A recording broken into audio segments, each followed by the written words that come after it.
Hey friend, this week is kind of a special week. So first of all, it's mine and David's anniversary, and it's also my birthday week. So I've been thinking a lot, reflecting a lot, thinking about the lessons of my life and particularly of the last few years. So I decided to make a video about some of my reflections. So these are the things I know about relationships at 34 that I really wish I knew at 24. Some of these things I learned the hard way, and some of these things I'm still learning. So let's get into it. 1, you will never be confused about where you stand with the right person. The right person just makes things clear. You're not sitting around wondering, does he like me? Does he want to see me? Is he interested in me? What are we? There's a level of anxiety that I experienced in other relationships before I met David, my partner. Oh my gosh, it just became so clear to me when I met him, that it never had to be that difficult. I never had to wonder with him what he thought about me, if he was interested in me, if he wanted to see me, if he wanted to speak to me. He made time for me. It doesn't mean that you never have to communicate or have a where is this going conversation,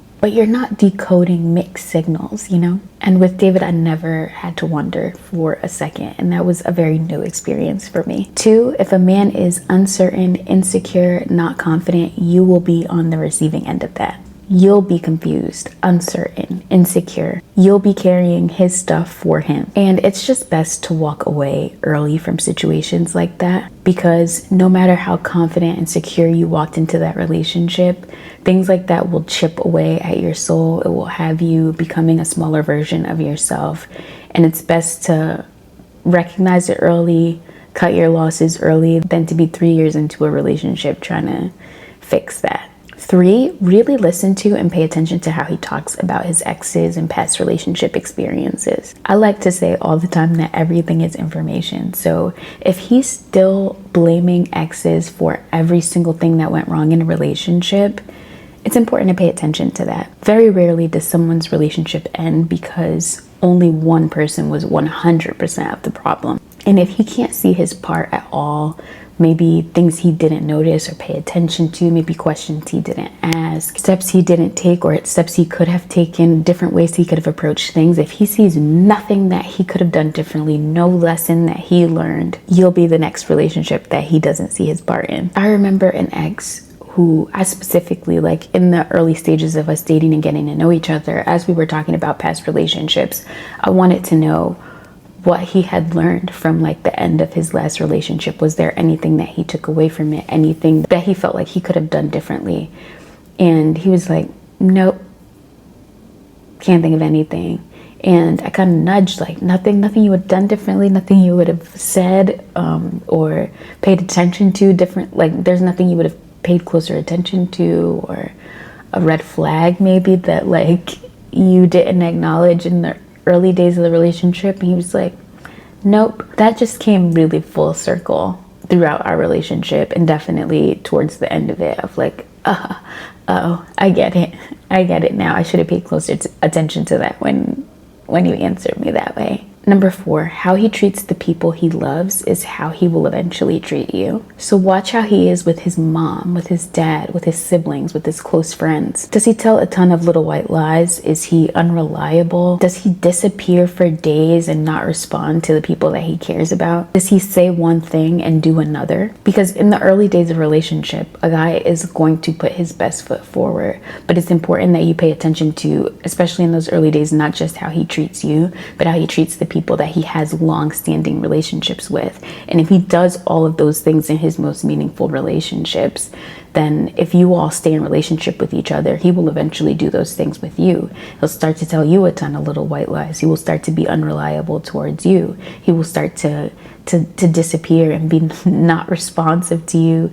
And you'll be left wondering why, he didn't do this with me in the early days, but he did do it in other significant relationships in his life. And I don't know, there's something sometimes that, I don't know, makes us think that we're the exception to a person's behavior, but behaviors and patterns of behavior are real, and they're pretty baked in, and it'll eventually show up. One day the comfort and familiarity will catch up with you, and you'll be on the receiving end of all of it. Number 5, sometimes it's you. This one is uncomfortable, but it's real. Do the homework, go to therapy, learn your triggers, learn your programming that you got from your family, the things that are positives and assets to you, and the things that are limiting to you in your relationships and in your life. They are worth investigating and knowing. Learn the way that you were programmed to show up in your life. I'll give you a real life example for me. I really had to learn to take feedback without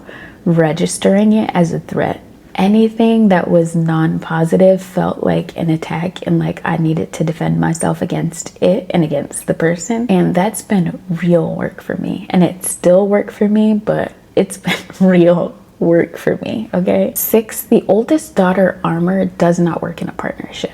The overfunctioning, performing okayness, doing it all yourself thing, it cannot survive a healthy, safe, loving partnership. 1, it's not sustainable, and 2, the right person will call you out of your armor and into your higher self, healthier self, your true self. And that's part of what makes it healthy. 7, learn to ask for help and let people do things for you. I used to be like, I can do it by myself. Why would I ask when I can probably do it better? I don't need help. I don't want to be a burden. I'm used to figuring things out on my own. And learning to let David do things for me, big things, little things, putting furniture together, doing things I could technically do myself, but like he wants to help me with, has been a part of the work. And it's been such a gift in learning to like take a step back and be cared for and letting myself be cared for. And it's been a real gift to me, but I think it's also been so beautiful for our relationship because it also builds this trust in both directions. 1, that he knows that like I find him trustworthy and that I believe in him and that I know that I can depend on him. And then I also am reminded, and it's reinforced for me, that like I'm not alone in this life, like that I have a partner that I can trust, that is reliable, that is trustworthy, that is capable, that is competent, that is smart, that is able to handle things for me. And yeah, it's not weakness letting someone love you and being open to love and care. Number 8, understanding why someone is the way they are doesn't mean you have to stick around. I am a fixer, I'm a psych major, I'm a licensed social worker. I can see why someone is the way they are. The childhood experiences, the patterns, and the empathy comes very easily for me. And it's sort of my kryptonite. But at some point the question is, am I compromising myself, betraying what I need? Am I setting myself on fire to keep you warm? And that's never on the table. You can be empathetic and walk away. You can wish someone the best and walk away. You can have grace for someone and forgive them and walk away. None of those things are mutually exclusive, and someone has to want to grow beyond what their experiences have afforded them up to that point, but it's their choice. You cannot drag them into healing and evolution and emotional intelligence and maturity. You can't. You just can't. Number 9, no relationship will replace loving, knowing, and trusting yourself. Even the happiest, healthiest relationship is not going to fill the parts of you that you haven't filled yourself. That's still your work, and you don't have to be fully healed or self-actualized and have it all together in order to receive love and to be worthy of love. I used to be deceived by this thought that I had to reach this like pinnacle, super healed 2.0 version of myself in order to meet the right person and be worthy of the right relationship for me. But I didn't, and you don't. So no, you don't have to be fully healed, but you do have to keep showing up for yourself in the relationship, especially in the relationship, and not abandon yourself in it, which is so easy to do.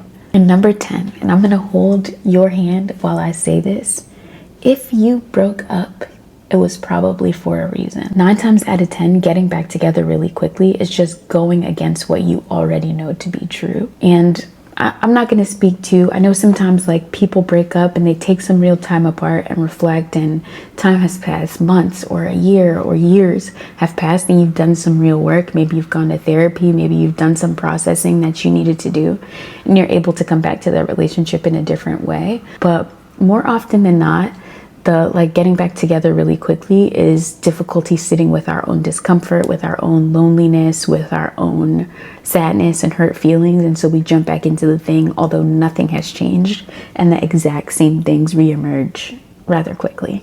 Ask me how I know. Okay, that's the 10. I feel like I could keep going, but I'll stop here for now. If any of this resonated, please let me know in the comments and tell me what you've learned in your relationships. I'll see you soon. Love you. Later. We could be nice.